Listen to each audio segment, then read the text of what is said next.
Hello, and thank you for joining us for today's virtual education program at Cancer Support Community South Bay.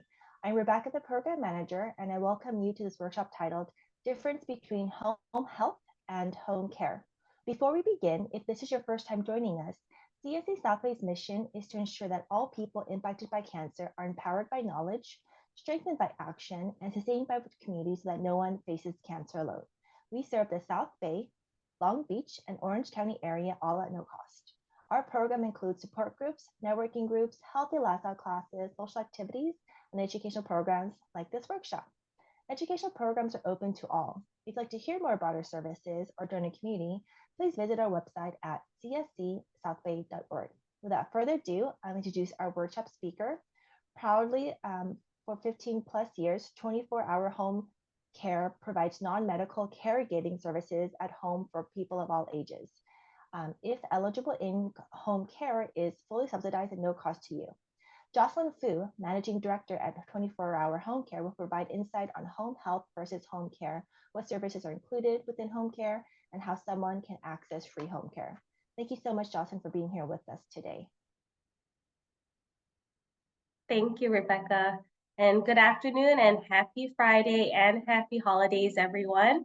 My name again is Jocelyn Fu, and I'm so grateful for Cancer Support Community South Bay allowing me a platform here to kind of educate you guys on the difference between home health care and home care.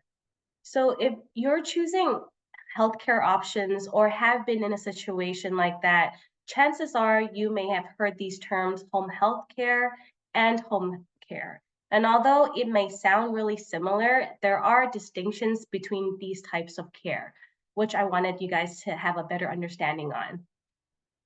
So let's dive right in. So what is home health care? Home health care is a clinical skilled services provided by a licensed professional under the supervision of a physician or a licensed professional nurse. So people that you can think of are like registered nurses, occupational therapists, physical therapists. These are some of the examples that is under home health. And home health care helps children and adults recover at home from typically a serious health issue or hospitalization. Therefore, it's actually required written order form from a physician. And some of the things that they provide are here.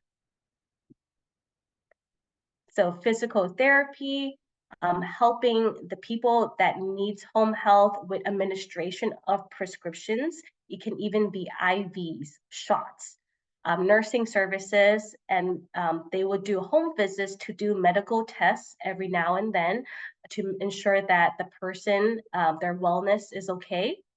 And the frequency of home health visits at home is based on the doctor's order or how often the insurance covers. Typically, what I've seen since I've been in this space for a while, on average, is usually 1 to 2 times per week for home health care. Now, the other thing now onto home care, as I mentioned earlier, it was just home health care. Now we're onto home care. Home care is essentially non-medical. Non-medical home care consists of individuals that needs assistance in activities of daily living within the comfort of their own home. The main goal of non-medical home care is to keep the person safe and comfortable in home for those that may not have immediate health threats, but still experience difficulty in caring for themselves. So non-medical home care, some of the things that includes these things are like personal care. Actually, the next slide has a better breakdown. So some of the things for non-medical home care would be like personal care. So dealing with personal hygiene, toileting, dressing, even providing companionship, because a lot of times, even with seniors specifically, they might be home alone at home. So providing companionship. And light housekeeping, things like cleaning, laundry, helping with dishes. These are examples of domestic duties that home care provides, and medication reminders. This one specifically, I do want to share that they are not, for home care agencies, they're not allowed to administer medications, meaning injecting like insulin, things like that. When I say medication reminders, meaning jotting down that the meds are taken, helping that person organize meds in pill boxes and handing it to the person to take it. They're not allowed to feed it, as well as do any type of administering. And then with meal preparation, a lot of times, not a lot of people are able to cook on their own. So home care, this option is provided for them. And non-medical home care, it does not require a physician order. So you can either pay out of pocket for this service at any time, however long you want, or if you have Medi-Cal with a Medi-Cal plan, it could also be covered as a benefit. So this is actually a new benefit that I wanted to share with you guys. And I am a health educator for a home care agency called 24-Hour Home Care. Just to give you guys some brief background about 24-hour home care, as Rebecca mentioned, we've been around for over 15 years now. We actually, our first office started here in Torrance. Now our headquarters is out in El Segundo, but we cover over 52 counties all over California. What happened was when we first started as a company, we were doing private pay, meaning assisting people that could only afford caregiving. But we saw the trends, especially post-COVID, how not a lot of people can actually afford to paying privately for caregiving. Especially in California, some data points in just LA County alone, there's more than 5 million lives that's below the poverty line. So we decided in 2022 to shift to a new type of model to basically impact more lives than we ever could before. So in 2022, we are now a part of a new program with Medi-Cal to help fund and also provide accessibility for people that needs caregiving. So I wanted to kind of share these things with you. And for those of you that are not very familiar with what Medi-Cal is, it's basically California's Medicaid, but we call it Medi-Cal.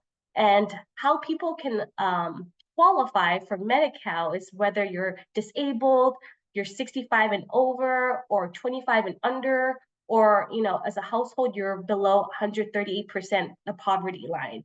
If you're unsure where you stand in that threshold, you can actually visit DHCS's website, which is Department of Healthcare Services. Is a general government website where you can actually look at information on Medi-Cal. And if you don't have that, you can try to see if you qualify and also apply on the website as well. So now back to 24-hour home care and how it works with Medi-Cal as a whole. As of 2022, we are now one of handful of providers that is under this program to help people with non-medical home care. And there's different types of models of care depending on the person's Medi-Cal plan. So if you or you know anyone that has Medi-Cal with a Medi-Cal plan, they could potentially get fully subsidized caregiving, meaning no cost. Nobody has to pay for this. So it's actually very, very great news. So the first model of care is agency with choice. What this means is the person that has the Medi-Cal plan can choose the person they want to elect as their trusted caregiver. And this is the preferred method by every single Medi-Cal plan and by Medi-Cal. The reason why is because not a lot of people like strangers enter into their own home and they get a little uncomfortable. So that's one. Another example is language barriers. Most caregivers, they tend to not speak a lot of different languages. So for example, if there is a Russian Medi-Cal person and they want a Russian speaker, chances are there's not a lot of availability out there. So now if they know someone that can speak speak the same language as them, they can hire that person as a caregiver. Or even in rural areas, like maybe in Palmdale, California, there's not a lot of options out there to hire someone. But if they know someone within their supportive circle, someone they trust, this is the best model of care. And how it works with us, so you might what question is that we will fund the care, we'll pay that caregiver that is taking care of the person in need.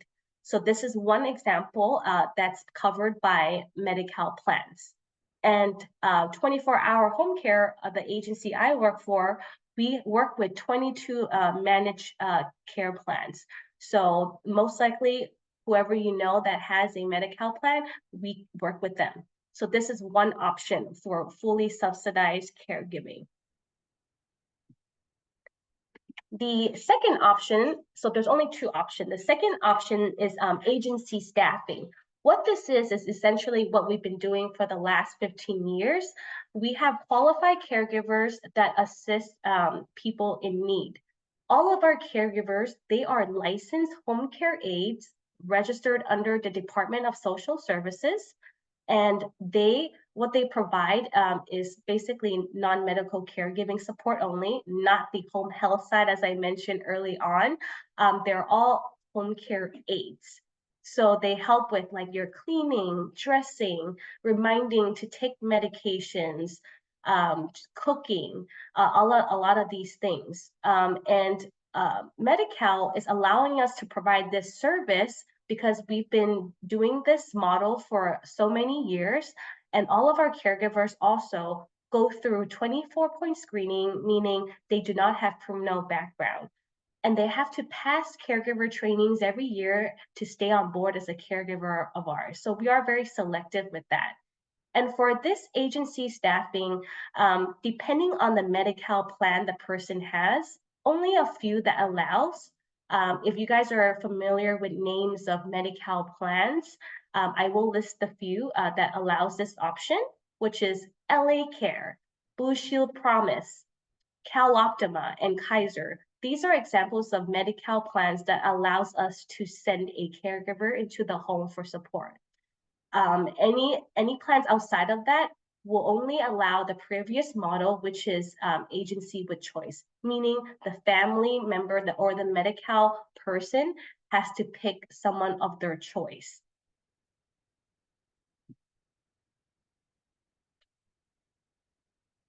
So if you guys need caregiving support at home, or you know someone else that needs this, you can copy this link, and also I will share this with Rebecca, but this link will take you to where you can input your information. It takes 2 minutes to input it, and we will call you within 1 business day or the next business day at the very latest. And you know, this presentation today is to really educate you guys a lot on the term home health and home care.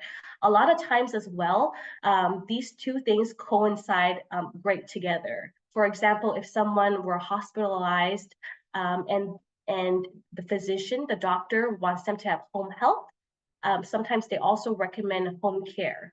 So a lot of things go hand in hand. It doesn't replace one or the other, but home care is what I wanted to share with you guys on, as our company offers that. And if you guys have Medi-Cal, it's now a free benefit. So please spread the news.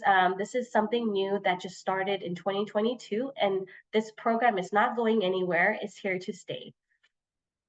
And last but not least, my name again is Jocelyn, and my cell phone is here on the left. And if you need to email me as well, my email is down below.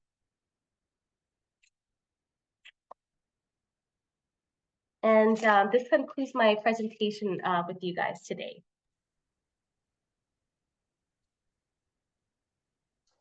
Thank you, Jocelyn, for reviewing the difference and for letting us know that this new option is available. So anyone that has any questions, feel free to put it into the chat. I did put the link for the 24hourcares.com refer. Judy, go ahead. I'm not asking for myself at this time, but I am interested maybe later. But I have a friend, and she had had a reaction to her chemotherapy, and she had terrible, horrible blisters on her feet, and they opened up. And so she was sent to Torrance Memorial for wound care. Now they sent her home and told her she has to change the bandage every day on her feet and the wrappers her toes also. She can't quite reach her feet. What is there something that can be done for her? Some kind of care that could come to her home and help her.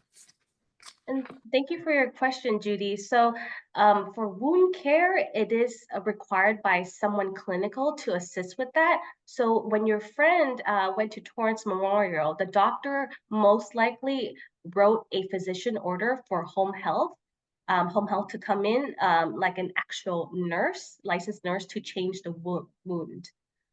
So the So, physician should do that for this woman because nobody has offered her any support. oh no, yes. So my, my recommendation is maybe have your friend to contact her primary care physician, and for them to write a home health order in place, so that way that could be done. Thank you so much, Jocelyn. I appreciate your advice. You're welcome. Thank you. There's another question. If you can clarify, does Medicare cover any home care needs or just home health? That's a great question. Hopefully, years down the line, Medicare will cover, but as of right now, Medicare does not cover. And for those of you that don't know what Medicare is for people 65 and older, for an option to get. I don't think it's actually an option. I think it's they're required to have Medicare. They're given that uh, they're given that plan. Medi-Cal is for people, less than 138% of the poverty line. So as of currently, only Medi-Cal will cover it. Medicare is a no currently, because under CMS's eyes, which runs Medicare and Medi-Cal, they feel that home care is considered non-medical, so it's not a necessity. But hopefully one day that changes. So Medicare will not cover both home care or home health? Oh, it will cover home health, yes. But Sorry, not thank you home for care. clarifying, but not home care.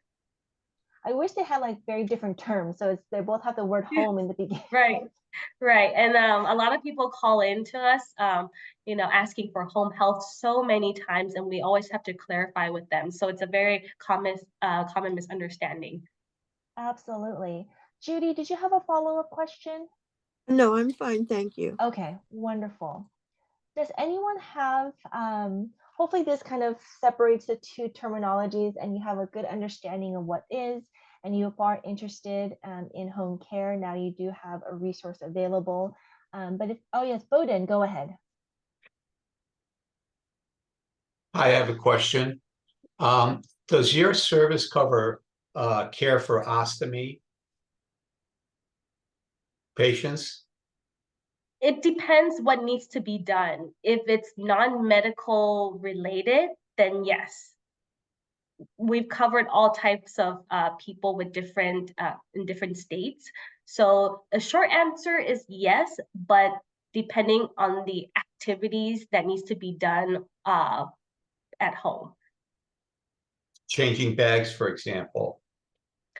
If it's full, yes, it could be emptied, yes. But anything outside of that is not considered home care. It needs to be done by a licensed professional. Okay, But so that's, bags, yes. pardon me, so that's a medical need, changing a bag, correct? Only if it needs to be emptied, then it does not. I know there's so many like fine lines behind it, but if Right. it needs to only be emptied, then a home care person, someone from our side, a caregiver, can assist with that, emptying it. But let's just say if it's being touched near the insertion point, we are not able to do that. Okay, so changing a bag is okay. What about cleaning a wound or cleaning the stoma, for example? Yes, so that would be an example of a no, where it has to be home health. it's a medical application then. Correct. Yes. Okay, yeah, it's important to know the difference between the two. Yes, definitely. Yeah, okay, Absolutely. Great question. Thank yeah. you so much. Do you have ostomy nurses on staff at your company? No, we don't have any type of like clinical staff. It's just strictly non-medical. Do you have access to a medical ostomy nurses?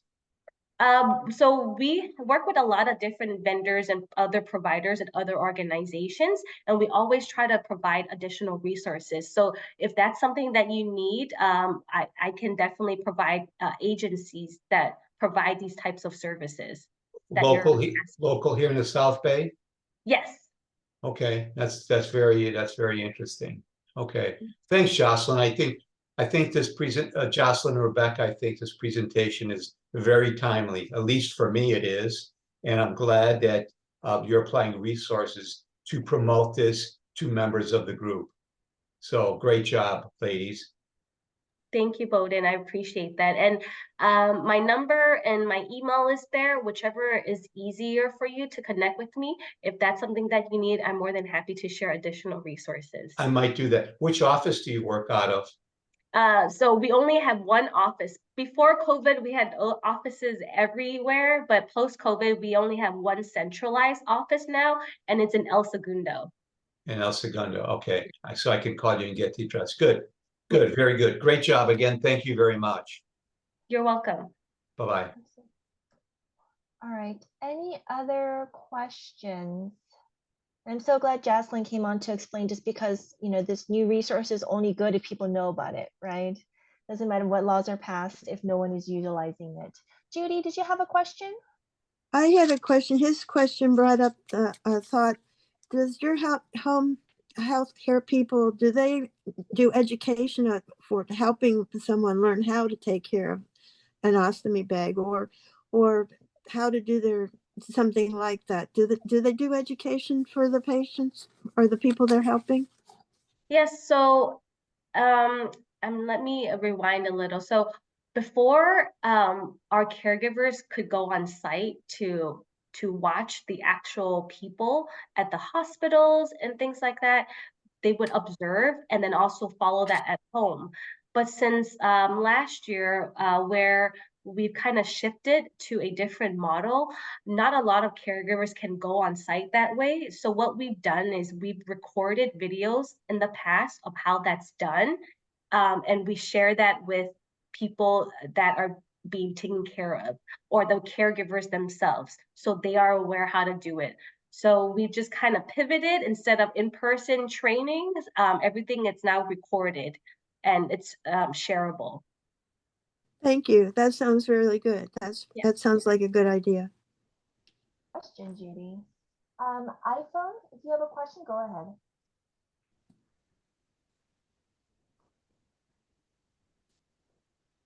iPhone, I see that you unmuted yourself.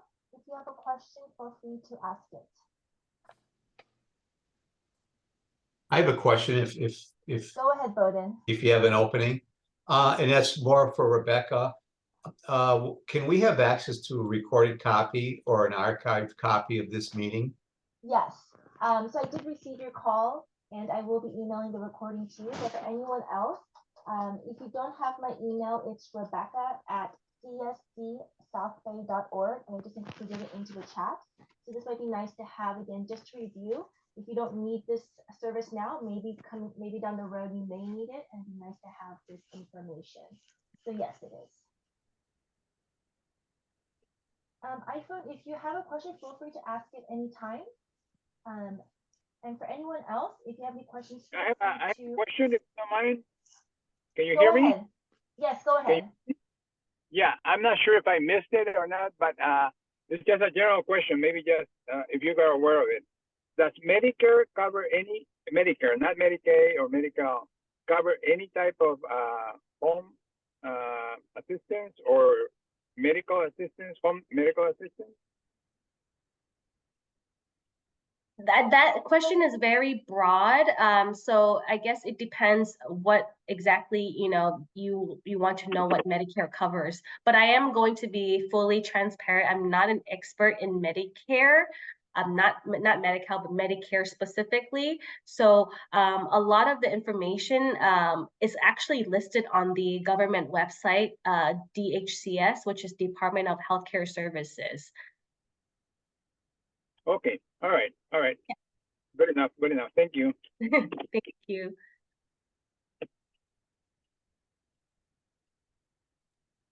All right. Are there any other questions? Feel free to unmute yourself or type them into the chat. And like I said, anyone who would like a recording, feel free to email me and I can share that out next week.